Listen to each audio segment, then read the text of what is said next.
The African Union just made a surprise trip to Burkina Faso. Yes, the same Burkina Faso once dismissed under Ibrahim Traore's leadership. Today, we are unpacking the diplomatic shockwave that's keeping Western envoys awake at night. The AES alliance is shaking the foundations of Africa's political order.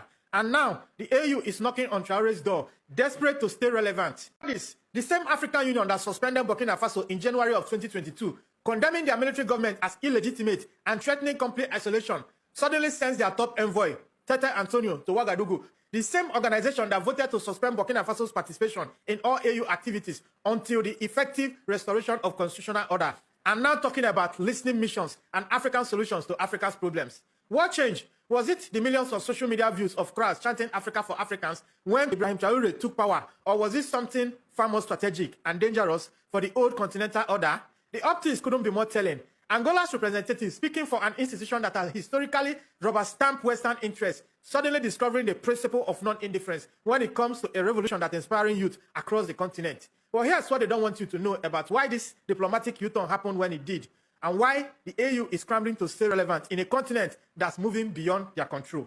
On June 17, 2025, the African Union Special Envoy arrived in Burkina Faso for what they carefully termed a listening mission. That's what I call diplomatic speak for damage control. This wasn't scheduled diplomacy. This was crisis management. Why? Because Burkina Faso, along with Mali and Niger, officially withdrew from ECOWAS in January 2025 and formed the Alliance of Sahel States, creating the most significant challenge to Western-backed regional architecture since independence. The timing reveals everything. While Nigeria was scrambling to host the West African Economic Summit between June 20th and 21, desperately trying to maintain ECOWAS relevance, the AU was making its own play to remain connected to a region that was slipping away. Antonio's mission was crystal clear: understand how three small countries had managed to expose the impotence of both the ECOWAS and the African Union itself.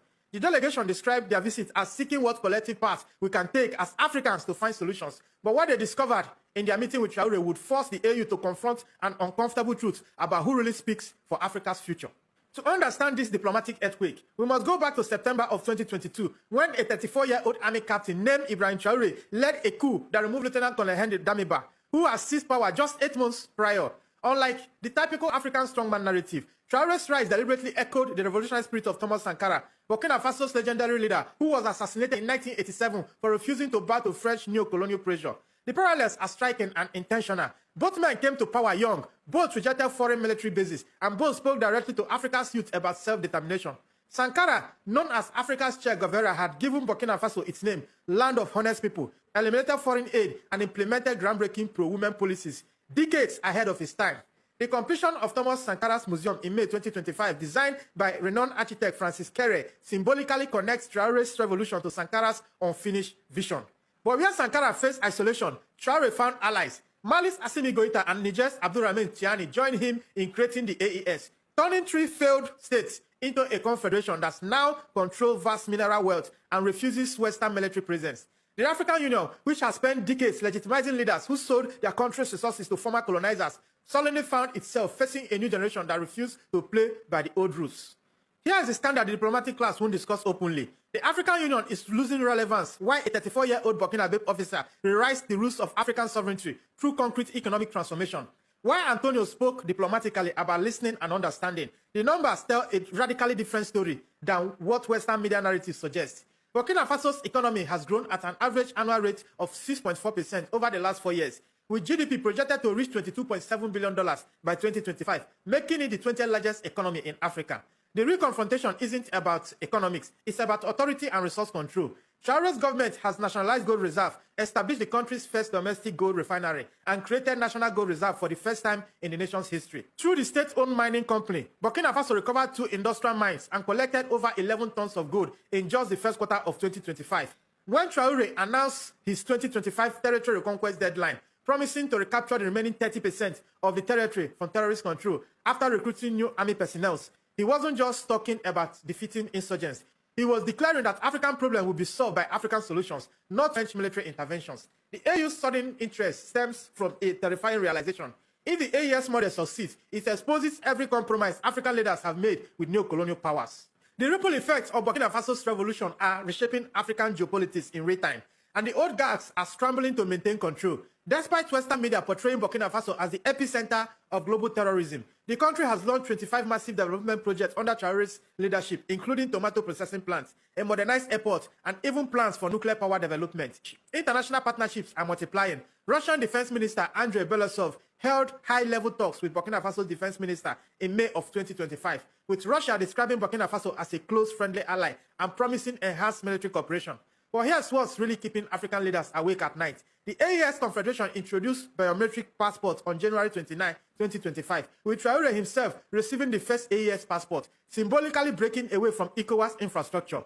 These aren't just travel documents. They represent economic integration without Western oversight, facilitating free movement of people, goods, and services within a resource-rich confederation.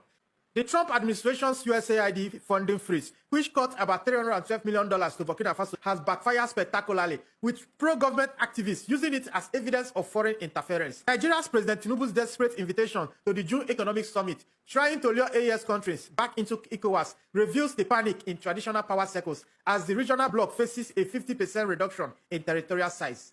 What we are witnessing in Burkina Faso is the emergence of a new African consciousness that terrifies both Western capitals and their African proxies, amplified by a sophisticated digital strategy. Traore's rise has been driven as much by military action as by strategic digital presence, positioning him as a pan-African symbol of resistance. The AES Confederation represents something unprecedented. African countries choosing African partners over traditional donors, building continental integration from the grassroots rather than through elite-driven institutions. The irony is exquisite. The same African Union that spent decades legitimizing leaders who mortgage their own country's future is now begging for relevance from revolutionaries who refuse to accept the continent's subordinate status. Social media campaigns praising Traore as the people's captain aren't just viral content. They represent a generation of rejecting the politics of dependence. The viral spread of AES symbolism across Africa isn't mere digital noise. It's the visual language of a new Pan-Africanism that bypasses traditional institutions entirely.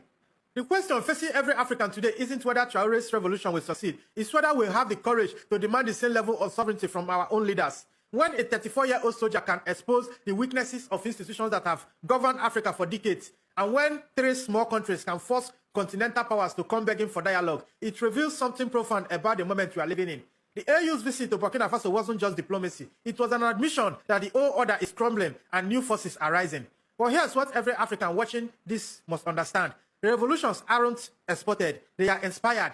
The youth celebrating Traore from Lagos to Nairobi aren't just admiring his defiance, they are recognizing their own potential to transform their own countries. Here's what I need you to think about. If Burkina Faso can nationalize its gold mines and build its own refinery while maintaining economic growth, why can't your country do the same with its own resources? Drop your thoughts in the comments. I want to know which African country you think will be the next to follow the Burkina Faso's model.